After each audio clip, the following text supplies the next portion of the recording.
नमस्कार दोस्तों, स्वागत है आप सभी का आपके अपने YouTube channel Tannu Lalit blogs पे। तो आज हम आपको बताएंगे गोलू देवता के कुछ रोचक तथ्यों के साथ उनकी कहानी। तो आइए शुरू करते हैं।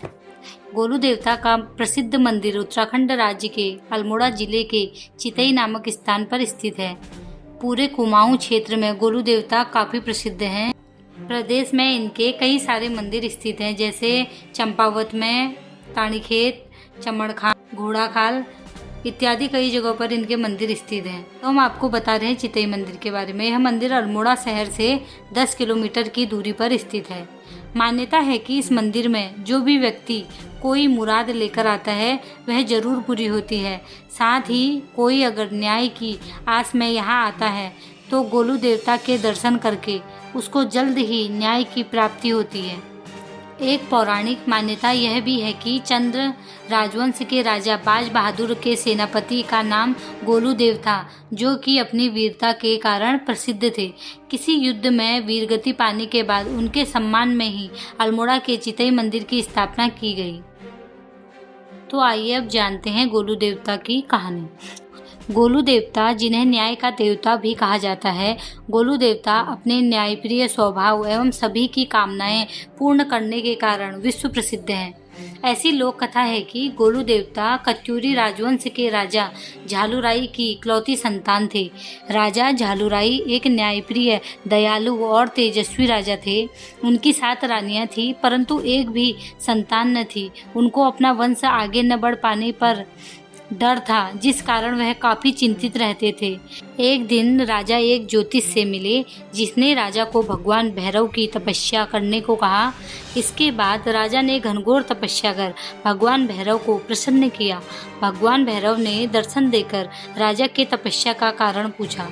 राजा ने कहा, प्रभु आपको तो सब ज्ञात है, मेरे पास सब कुछ है, 7 रानियां भी हैं, पर एक से भी संतान सुख प्राप्त नहीं हुआ है। यह बात सुन भगवान भैरव ने कहा, राजा तुम उदारवादी और तेजस्वी राजा हो, परंतु तुम्हारे जीवन में संतान सुख नहीं है।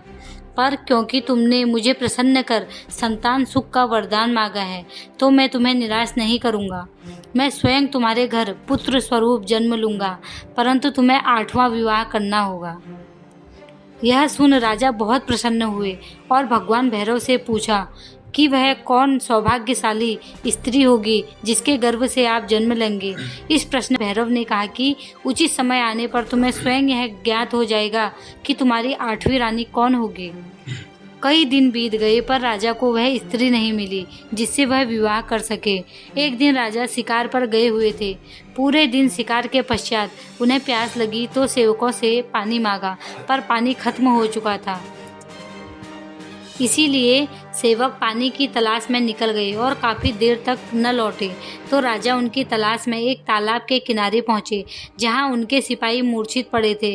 यह देख राजा चौंक गए और जैसे ही पानी पीने वाले थे, उनको एक स्त्री की आवाज़ सुनाई दी, रुक जाओ, इन सभी ने भी यही गलती की थी। यह तालाब मेरा है और मेरी आज्ञा के बिना तुम पानी नहीं ले सकते हो। वह स्त्री बहुत सुंदर थी। राजा उसे देखकर मंत्रमुग्ध हो गए। राजा ने बताया कि वह इस राज्य के राजा झालूराई हैं और पूछा कि देवी आप कौन हैं और इस वन में क्या कर रही हैं। उस स्त्री ने बताया कि वह पंच देवताओं की बहन कलिंका है और झालूराई को यह साबित करने को कहा कि वह राजा है।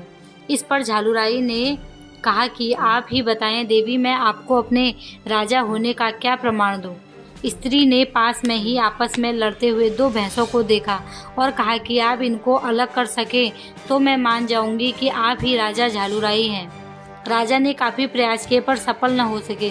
यह देख कलिंका ने स्वयं उन 2 भैंसों को अलग कर उनकी लड़ाई समाप्त करवा दी। राजा यह देख काफ़ी प्रभावित हुए और देवी कलिंका को अपनी 8वीं पत्नी बनाने का ठान लिया और विवाह का प्रस्ताव पंच देवताओं के सम्मुख रखा। पंच देवता भी राजा झालूराई की महानता से प्रभावित थे, इसीलिए दोनों का विवाह कर दिया। कुछ ही वक्त बाद रानी कलिंका गर्भवती हो गई। यह देख 7 रानियां रानी कलिंका से जलने लगी। 7 रानियों ने मिलकर यह योजना बनाई कि कैसे भी रानी कलिंका की संतान को खत्म करना है। 7 रानियों ने रानी कलिंगा से कहा कि एक ज्योतिषी ने उन्हें बताया है कि जन्म के वक्त अगर तुम अपनी संतान को देखोगे तो वह मर जाएगी। जल्द ही प्रसव का दिन आया। रानी कलिंगा की आंखों पर पट्टी बांध दी गई। रानी ने पुत्र को जन्म दिया। सातों रानियों ने बच्चे को गौशाला में फेंक दिया ताकि बच्चा पशुओं के पैरों तले आकर मर जाए, और रानी कलिंगा को बताया कि उसने सिलपट्टे पत्थर को जन्म दिया है और खून से लथपथ पत्थर कलिंगा की गोद में दे दिया।